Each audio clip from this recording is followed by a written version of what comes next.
سامعین کرام و حاضران محفل، السلام علیکم ورحمۃ اللہ وبرکاتہ۔ نحمده ونصلي ونسلم على رسوله الكريم، اما بعد فاعوذ باللہ من الشیطان الرجیم، بسم اللہ الرحمن الرحیم۔ ان الدین عند اللہ الاسلام، آمنت باللہ صدق اللہ مولانا العلی العظیم وصدق رسولہ النبی الامین الکریم ونحن علی ذلک لمن الشاہدین والشاکرین والحمد للہ رب العالمین۔ آئیے ایک مرتبہ انتہائی عقیدت و محبت کے ساتھ بارگاہ رسالت مآب صلی اللہ علیہ وسلم میں بآواز بلند درود پاک پڑھیں۔ اللہم صلی علی سیدنا و مولانا محمد بارک وسلم، صلاۃ و سلاما علیک یا رسول اللہ صلی اللہ علیہ وسلم۔ حضرات گرامی، مذہب اسلام کے متعلق قرآن کا اٹل فیصلہ اور مستحکم اعلان ہے، ان الدین عند اللہ الاسلام، بے شک اللہ کے نزدیک پسندیدہ دین مذہب اسلام ہے۔ کیوں؟ اس لیے کہ اسلام کے آنے سے پہلے پوری زمین فتنہ و فساد کا گہوارہ بن چکی تھی، عریانیت عام تھی، عورتوں کا کوئی مقام نہیں تھا، کفر و شرک،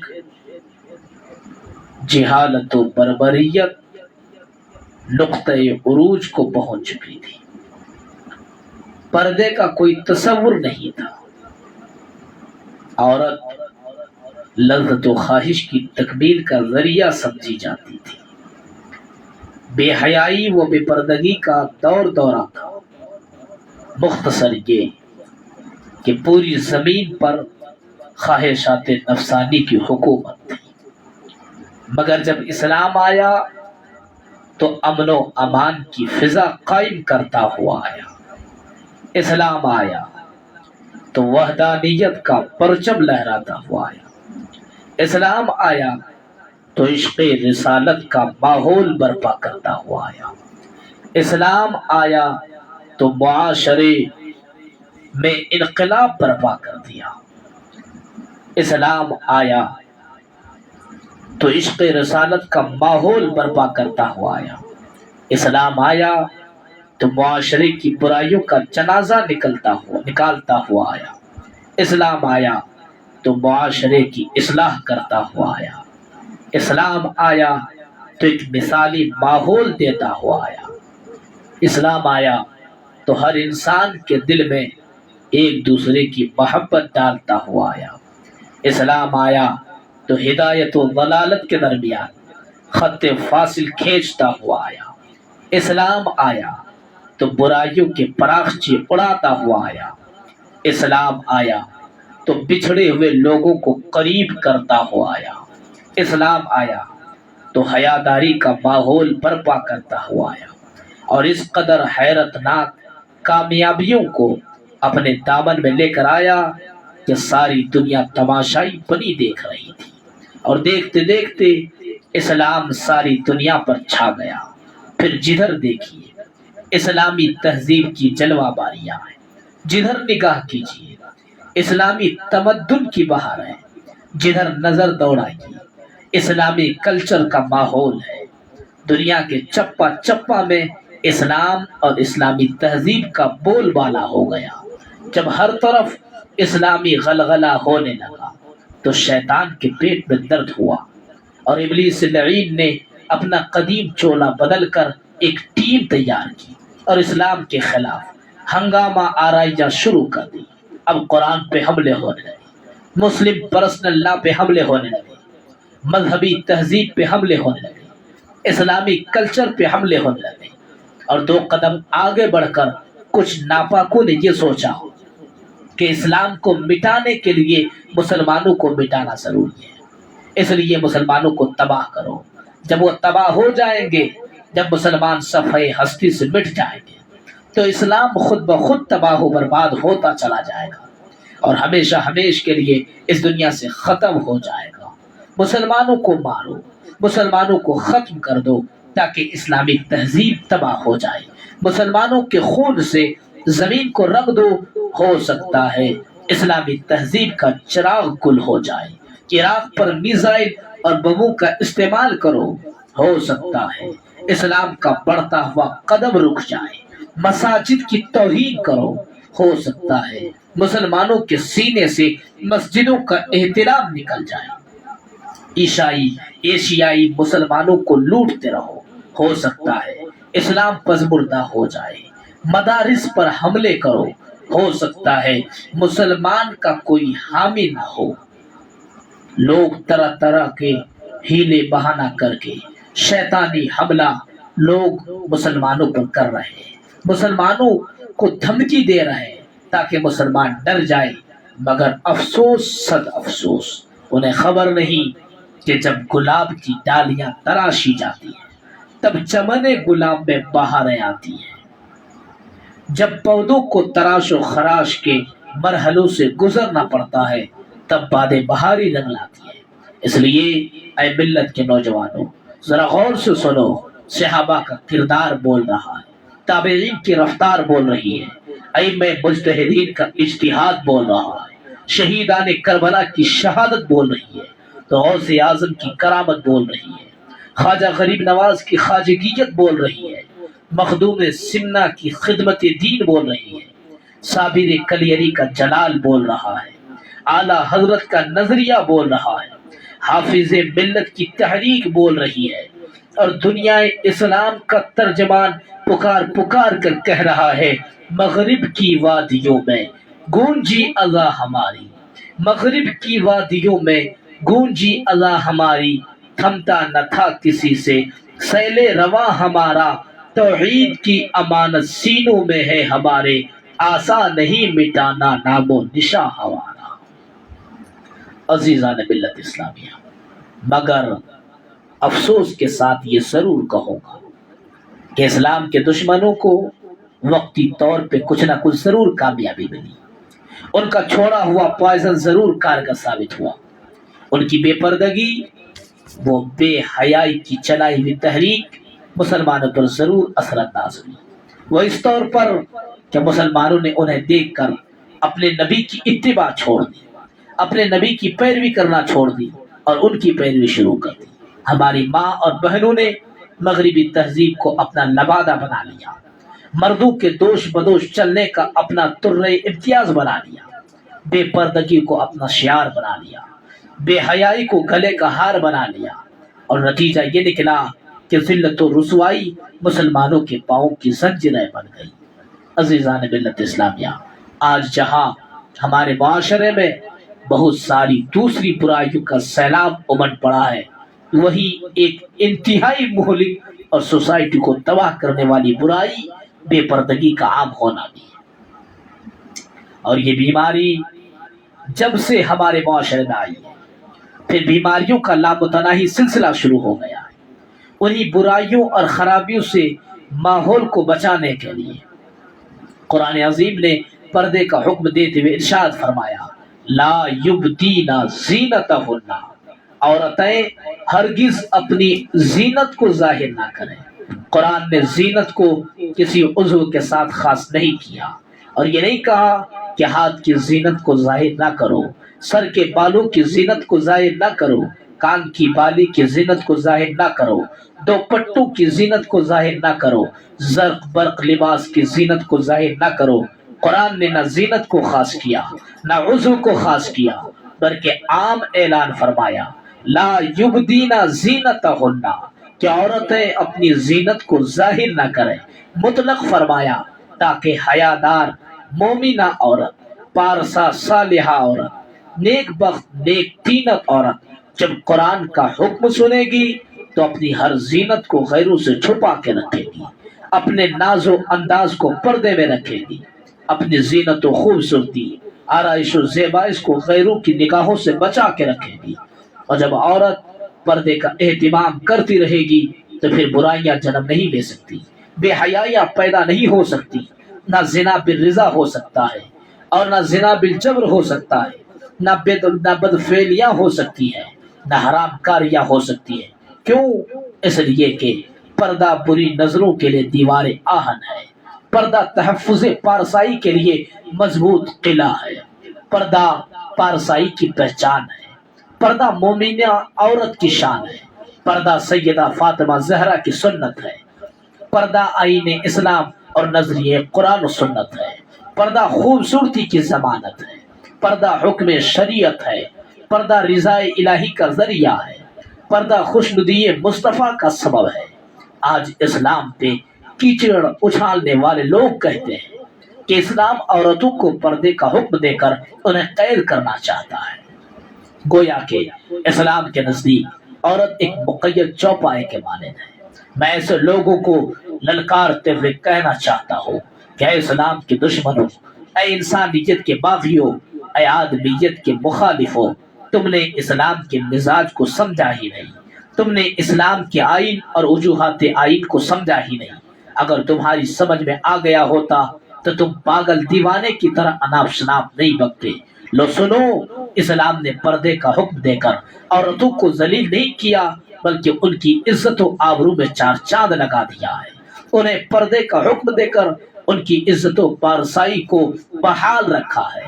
پردے کا حکم اس لیے دیا کہ عورت کے پاس حسن و خوبصورتی کی دولت ہے، پردے میں رہے گی تو اس کی دولت محفوظ رہے گی۔ عورت کے پاس آرائش و زیبائش کی رعنائیاں ہیں، پردے میں رہے گی تو ان کی رعنائیوں کا ایک وقار رہے گا۔